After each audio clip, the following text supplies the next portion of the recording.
bonjour mes gars, comment vous allez? J'espère que vous allez bien, à merveille.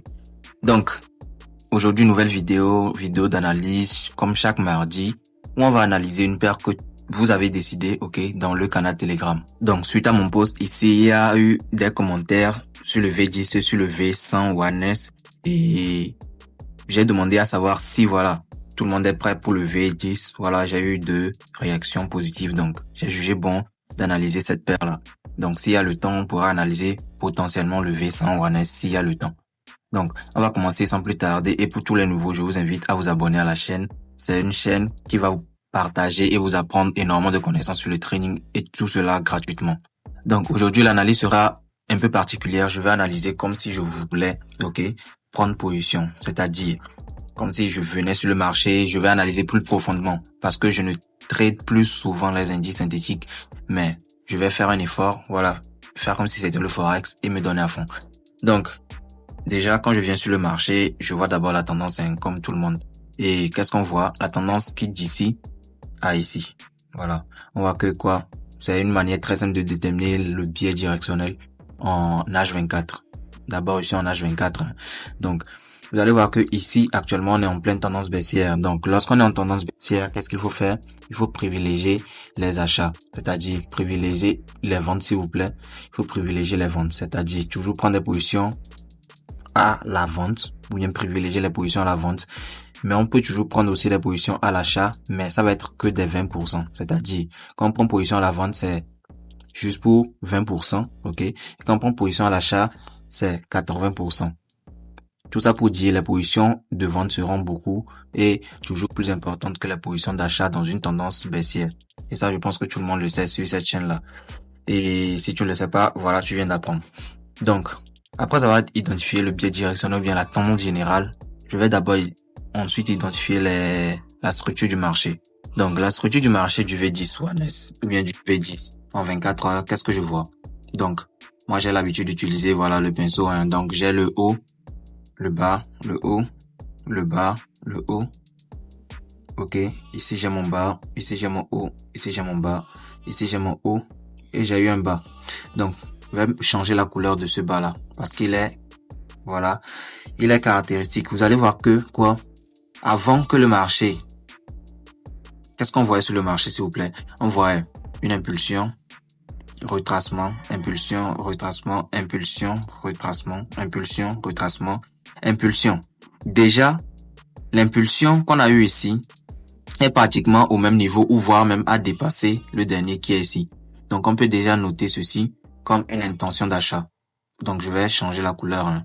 Je vais mettre une couleur noire, réduire aussi le pixel. Donc, je vais mettre une couleur noire et je vais écrire. Déjà, on a peut-être une intention. Intention d'achat déjà, qui nous montre que voilà, il y a les acheteurs qui veulent placer sur le marché. Donc, déjà, quand on a cette intention d'achat là, on va pas prendre des positions à l'achat bêtement, non. On va attendre aussi un bas plus bas que le bas précédent. Un bas, pardon, plus haut que le bas précédent. Parce que quoi? Dans une tendance baissière, on a des bas de plus en plus bas et des hauts de plus en plus bas. Donc, lorsque un bas n'est pas venu être liquidé et on a un haut plus haut que le haut précédent, déjà, le marché nous donne, voilà, une intention d'achat et nous montre qu'il veut potentiellement changer de tendance. Et c'est ce qui s'est passé ici. On va voir que quoi? On a eu ici un haut, ok, pratiquement au même niveau que le haut précédent et un bas plus haut que le bas précédent. Déjà, lorsque vous serez quelque part ici sur le marché, vous allez déjà savoir que voilà, le marché veut changer de tendance et vous allez peut-être chercher des positions à l'achat avec des confirmations. Déjà, on est dans une phase d'impulsion, à la fin d'une phase d'impulsion, potentiellement d'un changement de tendance en H24 sur le V10, ok? Déjà, après une impulsion, vous savez toujours qu'il y a un retracement. Donc, chaque impulsion, comme ça, nécessite un retracement. Peu importe l'impulsion, bien la taille de l'impulsion, il y a toujours un retracement qui se suit. Donc, tout ça pour dire que quoi? Il faut noter que à la fin de cette impulsion-là, nous aurons un retracement qui viendra potentiellement peut-être dans les 50% en bas ici, ok? Parce que ce sont les diamond et les premium et discount zone. Ça viendra dans la discount zone, potentiellement pour encore chercher une position à la hausse, d'accord? Donc, maintenant, vu qu'on est pratiquement à la fin, ok, de notre impulsion haussière, qu'est-ce qui nous montre déjà qu'on est à la fin de notre impulsion haussière? Déjà, on va voir que quoi? Ici, on a eu énormément de bougies acheteuses. Et maintenant, après ces énormes bougies acheteuses, on n'a pratiquement même pas de bougies vendeuses dedans. Donc, qu'est-ce qu'on voit par la suite? On a plein de bougies vendeuses qui se suivent, ok? Et pratiquement pas de bougies acheteuses. Déjà, ça nous montre que voilà, le marché perd en tendance haussière et veut retracer en tendance baissière pour pouvoir peut-être réimpulser plus tard. Donc, qu'est-ce qu'on fait par la suite? Je peux effacer ceci là comme ça. Donc, ce qu'on pourra faire maintenant, c'est quoi? Je vais descendre en unité de temps, c'est-à-dire en 8 heures. Ok, je vais descendre en 8 heures comme ceci. Une fois que je clique sur 8 heures, voilà, j'ai une nouvelle structure. Ok, donc la nouvelle structure que je vois en 8 heures, c'est quoi? C'est un bas qui est ici, un haut qui est ici, un bas qui est ici, un haut, un bas, un haut. Ok, et un nouveau bas. Voilà. Voici la nouvelle structure que je vois en unité de temps un peu plus inférieure que le H24 qui est le H8. Mais bien avant ça, qu'est-ce que je vois? Je vois que lorsque je viens un peu à la gauche, je vois un market shift ici, c'est-à-dire une cassure de structure assez énorme. Ok, voilà. Et c'est sur ce niveau-là, le marché a réagi. D'accord? Je vais essayer de bien, voilà, identifier ça. Voilà. Je vois un market shift ici. Et c'est sur ce niveau-là, le marché, ok, a pratiquement réagi sur notre market shift. Donc, je vais mettre market shift pour que tout le monde puisse voir ça. Et je vais changer la couleur, je vais mettre ça en noir. Ok. Donc, voici un market shift. Le marché a réagi sur ce market shift là avant de pouvoir faire un léger retracement. Donc, excusez-moi, ici on a un bas. Je n'avais pas bien vu. On a un bas, on a un haut et on a un nouveau bas. D'accord? Voilà. Ici, il va changer la couleur. Pourquoi il va changer la couleur? Vous allez comprendre tout de suite. Donc, la structure en unité de temps inférieure nous montre quoi? On a une impulsion qui s'est faite comme ça. Retracement, impulsion, retracement, impulsion, retracement, d'accord. Maintenant, on a une impulsion encore qui n'est pas venue casser notre dernier plus haut. Or, dans une structure haussière, comme on le voit, le dernier plus haut doit être cassé. Donc, on a un haut beaucoup plus bas que le haut précédent. Et on a un bas beaucoup plus bas que le bas précédent. Déjà, on peut noter ici comme ceci là. Comme notre choche. Comme notre choche. Voilà. On peut noter ceci comme notre choche. Et qu'est-ce qu'on va chercher par la suite? On va voir après notre choche, c'est dans quoi est-ce que le marché est venu réagir. Donc, on va voir que après notre choche, le marché est venu réagir dans une signature algo qui se place ici, qui se trouvait ici, pardon. Voilà. Et c'est dans cette signature algo là, le marché réagit actuellement. Donc, qu'est-ce qu'on va faire? On va voir que quoi? Si le marché vient ici liquider ce dernier plus haut là, ok, le lower high, ok, le marché vient liquider ce lower high là, on va potentiellement chercher les positions en achat avec une zone qu'on va potentiellement trouver ici, mais elle va descendre en unité de temps inférieure pour vous trouver ces zones-là. Et si le marché vient casser le dernier low ici, c'est-à-dire le lower low qui se trouve ici, ok, le marché va continuer sa tendance baissière et jusqu'à un niveau assez bas, au moins catégoriquement jusqu'ici, ok, au moins jusqu'au bas des 50% de Fibonacci, comme ceci. Donc, on a deux cas. Si le marché casse ce dernier plus haut là, comme ceci, ok, il va retracer pour venir chercher le dernier plus haut encore qui se trouve ici. Mais, si le marché, d'abord, fait comme ceci, réagit, casse notre dernier plus bas, il va réagir dans une zone qu'on va identifier ici et venir chercher un niveau beaucoup plus bas, qui est ce niveau-là. Donc, vous allez voir que c'est ce scénario-là. D'abord, on a. Donc, on va descendre encore une unité de temps inférieure qui est pour qu'on puisse voir si on peut trouver des zones beaucoup plus intéressantes, ok, pour encore affiner nos zones d'entrée. Donc, me voilà descendu en 4 heures actuellement. Donc, actuellement, ici en 4 heures, vous allez voir que notre signature algo c'est beaucoup plus raffiné. Et de deux, notre zone d'action du haut aussi est beaucoup plus visible. Donc, et qu'est-ce qu'on note encore? Le marché a potentiellement réagi pratiquement à un niveau, voilà, de breaker block, parce que ce niveau-là devait faire repousser le marché comme ceci, d'accord? Mais c'est pas ce qui s'est passé. Le marché a cassé ça et ce niveau-ci est testé avec ce retracement. Donc, vous voyez, le niveau est venu être retesté. Donc, lorsque je descends encore en unité de temps inférieur, je vais descendre encore en unité de temps inférieur qui est le 2 heures. Ok, on va descendre en 2 heures comme... Donc, lorsque je descends en 2 heures comme time frame, qu'est-ce que je vois? Je vais descendre d'abord en 2 heures comme ceci. Et quand je descends en 2 heures, qu'est-ce que je vois? Je vois d'abord quoi? Je vois une structure encore qui est en train de se dessiner. Ok, une structure encore beaucoup plus mineure que la structure mineure qu'on a vue en 8 heures. Et cette structure-là se voit ici. Ok, haut, bas, et voilà. Donc, je pense qu'on doit encore descendre en unité de temps inférieur pour que la structure là soit beaucoup plus claire, c'est-à-dire en 1 heure au moins. Ok. Et lorsque on descend en 1 heure, je pense que la structure, voilà. La structure est beaucoup plus claire. Donc, il faut noter que la structure qui est en train de se former ici, c'est une structure mineure par rapport à la structure qui est en train de se former ici.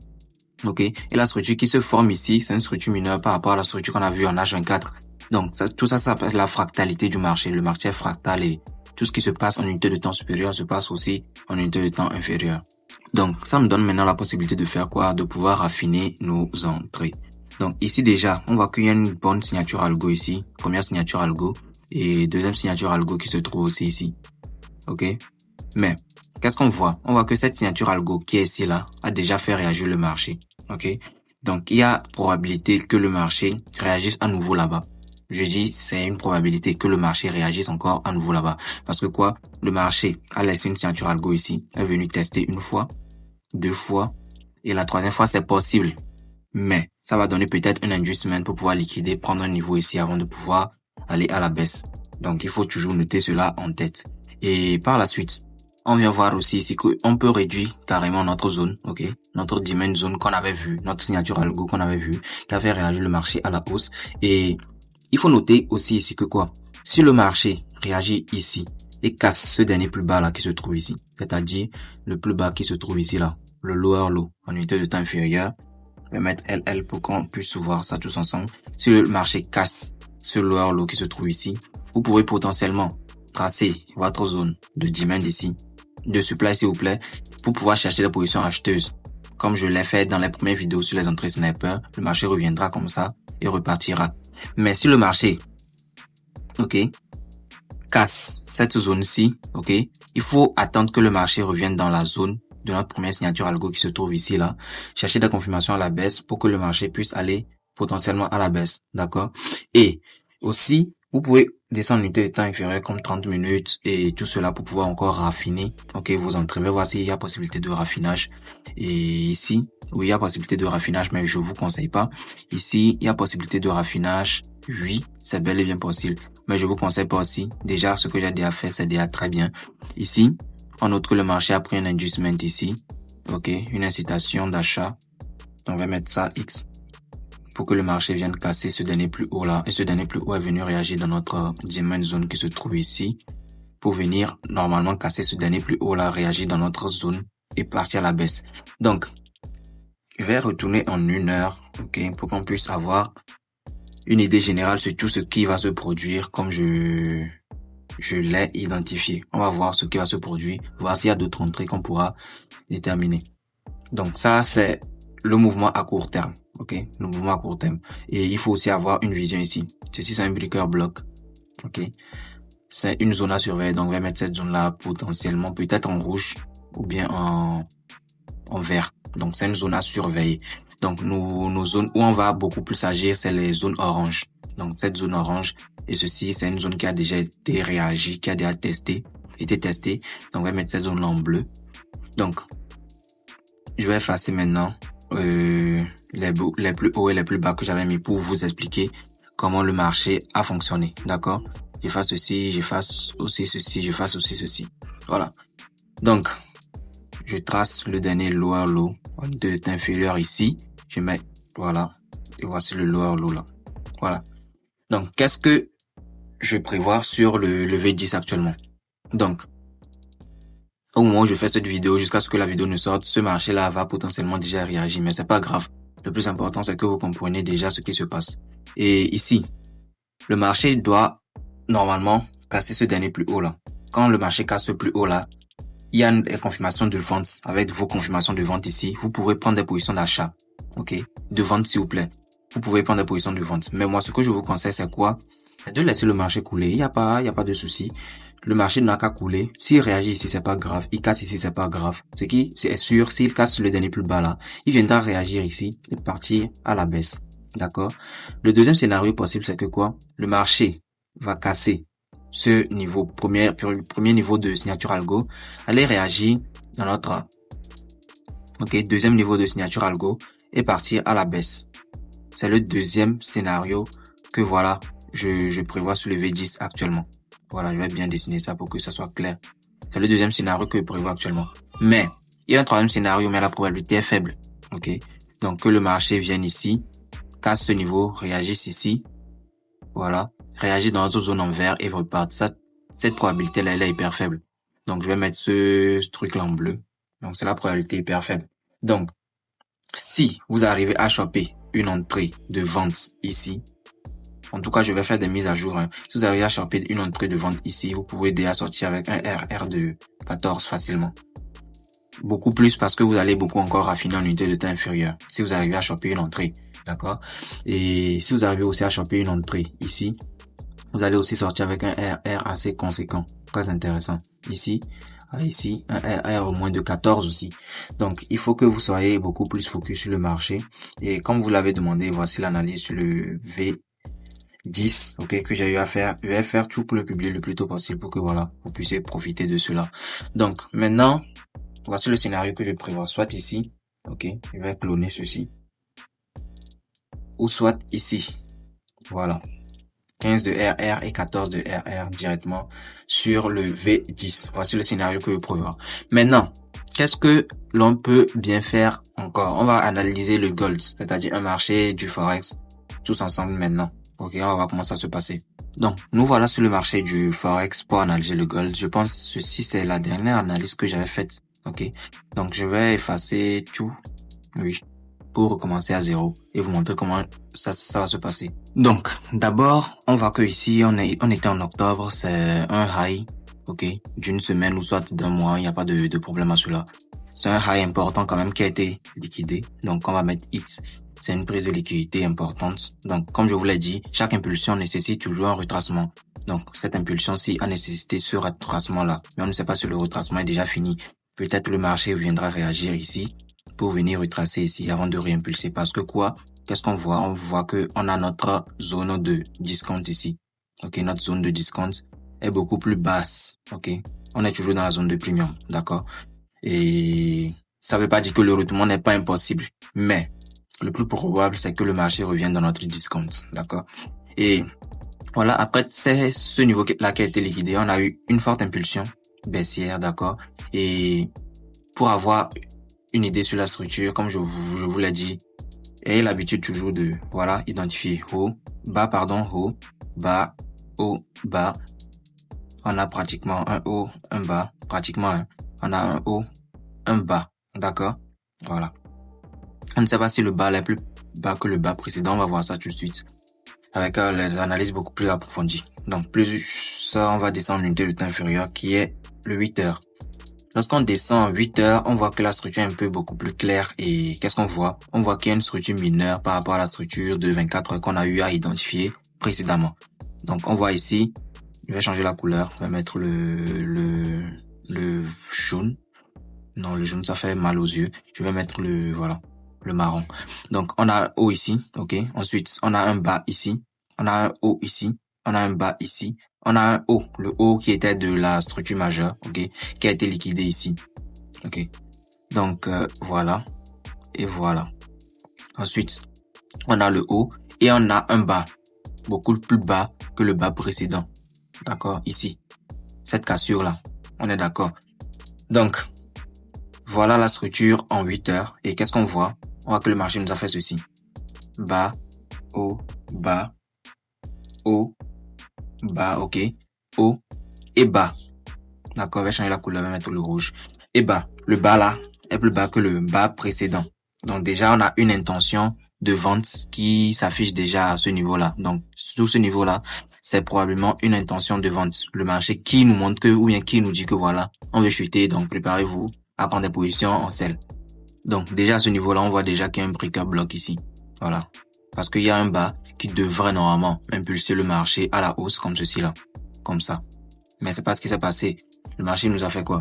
Le marché, il nous a cassé avec un mouvement fort, violent. Et nous a laissé un haut, un bas, un haut, un bas. Déjà, quand on voit ce haut là, s'il vous plaît, le haut qui est ici là, on voit déjà que c'est un inducement. Pourquoi? C'est une incitation qui a poussé plusieurs personnes à entrer en vente ici. Je parie que plusieurs personnes sont entrées en vente ici, ok, en targetant ceci. Et qu'est-ce qu'ils s'est fait? Ils se sont fait liquider. Donc, je ferai une vidéo sur les inducements si ça vous intéresse bien, pour que vous puissiez voir c'est quoi en fait un inducement. Déjà, voici la zone qu'on a eu à identifier. Un breaker block, un immense breaker block en unité de temps, voilà, supérieur, qui est le H8. Ok? Donc, deuxième zone intéressante, c'est ce niveau-ci. Cette bougie manipulatrice, c'est cette bougie qui prend l'argent ici. Ok? Et cette zone-là, je vais le mettre en vert parce que c'est une zone qui n'a pas, ou bien, qui a quand même du potentiel, mais n'est pas aussi, voilà, visible que l'on le croit. Donc, ensuite, je vais descendre en unité de temps inférieure qui est le 4 heures. Ok? Je descends en 4 heures comme ceci là. Qu'est-ce qu'on va voir? On voit qu'en 4 heures, on a en 4 heures un gap très très intéressant ici. Voilà. Le gap, c'est l'espace entre des bougies. Ok? On a un gap très très intéressant ici. Je vais mettre ça en gris. Voilà. Donc, un gap très très intéressant ici qui viendra être comblé. Déjà, le marché nous dit aussi, la preuve que les gaps sont comblés, voilà, on a une preuve visible sur le marché. On avait un gap ici. Ok? Et le gap est venu être comblé avec ce mouvement baissier là. Donc, ce gap là aussi, on espère que le marché vienne combler cela avec un mouvement baissier. Soit avec ce retracement là, soit avec ce deuxième retracement qui peut se produire ici. D'accord? En tout cas, ce gap-là viendra être comblé tôt ou tard. Donc, voilà. On voit déjà que notre zone de breaker block se dessine beaucoup plus lorsqu'on est en unité de temps inférieure et notre zone, ok? Notre deuxième zone là aussi se dessine beaucoup plus lorsqu'on est en unité de temps inférieure. Donc, je vais descendre en unité de temps inférieure qui est le 2 heures. Pas le 2 minutes, mais le 2 heures. Pour qu'on puisse voir ce qui se passe directement en 2 heures, voir si on peut trouver des informations aussi intéressantes. Donc, lorsqu'on est en 2 heures, on voit déjà que, voilà, on est pratiquement à la fin d'une tendance d'impulsion. Parce que quoi? Ceci, c'est un retracement. Ceci, c'est une impulsion. Après une impulsion, il y a toujours un retracement. Et ce retracement-là peut faire office soit, ok? Ce retracement-là, pardon, peut faire office soit d'un renversement de tendance avec le breaker block, soit office tout simplement de retracement pour pouvoir réimpulser à nouveau. Voilà. Donc, ce qui est sûr, cette zone-là pourra réagir le marché, même si c'est pas pour longtemps. Il y aura quand même une réaction dans la zone. Et voilà. On a encore un niveau intéressant ici, une signature algo ici. Donc, je peux raffiner mon entrée comme ça. Voilà. Voilà. On a deux signatures algo qui se dessinent ici. Donc, notre entrée est beaucoup encore plus raffinée, comme ceci là. Et maintenant, je vais descendre encore dans 1 heure pour voir si on peut trouver encore des niveaux. Ok? Je descends en 1 heure comme ceci. Voilà. On actualise le marché. Voilà. On a une structure claire qui se définit encore. On a un bas, un haut, un bas. Ok? Un haut, un bas. Et on attend le haut. Ok, donc tout va se jouer ici. Donc si ce niveau-là vient être liquidé, le niveau qui se trouve ici, ce higher low par là, ce higher low se fait liquider ici, comme ceci avec un mouvement, n'importe lequel, hein, comme ça, on pourra potentiellement chercher des confirmations ici pour pouvoir entrer dans celle et venir chercher notre gap qui se trouve en bas. Mais, ok, mais si le mouvement ne casse pas ici, continue comme ça, casse notre dernier plus haut ici, le marché viendra peut-être un peu plus haut, réagir, ou soit carrément dans notre zone ici avant de pouvoir réagir encore à nouveau. D'accord? Ce sont les deux scénarios possibles que j'envisage actuellement sur le gold. Ok? Mais il faut noter que les highs ou bien les lows en unité de temps supérieur ou inférieur sont toujours des niveaux de liquidité. Par conséquent, ceci est un niveau de liquidité. Voilà. Ceci, c'est un niveau de liquidité. Ceci, c'est un inducement. Voilà. Je vais localiser en même temps les liquidités pour vous. Ceci, c'est un inducement. Un niveau qui va sauter. Voilà, je mets, je sais pas, hein, qu'est-ce que je peux bien mettre. Voilà, ce signe-là. Ça, c'est un adjustment. Ça, c'est un higher low, un HL. Si ce niveau-là saute, pardon, on sait que voilà, on pourrait potentiellement chercher des positions à la vente. Donc, voilà, comme ceci. Voici les niveaux importants qu'il faut noter actuellement sur le gold. Et voilà, pour ceux qui veulent placer des positions, moi je vous conseille toujours de chercher des confirmations, mais si vous ne voulez pas rester tout le temps sur le marché, vous pouvez placer des sell ou bien des buy limites avec le montant que vous êtes prêt à perdre. Ici, vous pouvez aussi entrer en position, voilà, mais avec toujours des confirmations d'entrée, hein. Voilà, chercher l'inducement ou soit venir carrément chercher le gap qui se trouve ici, la moitié du gap, ok. Donc, sachez que si le marché vient liquider notre lower high, ici, en unité de temps.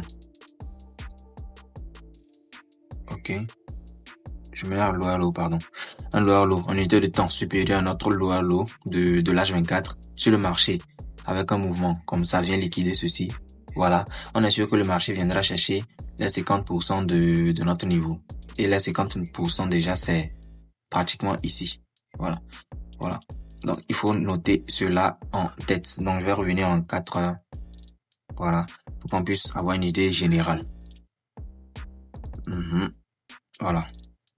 Donc, voici l'analyse que j'ai eu à faire. Pour ceux qui n'ont pas compris, vous pouvez bien reçu la vidéo pour que ça soit beaucoup plus clair pour vous. Et pour ceux qui sont nouveaux sur la chaîne, comme je vous l'ai dit, n'hésitez surtout pas à vous abonner à la chaîne. Ça fait toujours plaisir. Et rejoignez aussi le canal Telegram parce que dans le canal Telegram, on est actuellement à 570 et il y a beaucoup de plus-value qui est partagée ou bien qui sont partagées. Et l'objectif, c'est d'atteindre les 1000 abonnés avant le mois de février. Ok.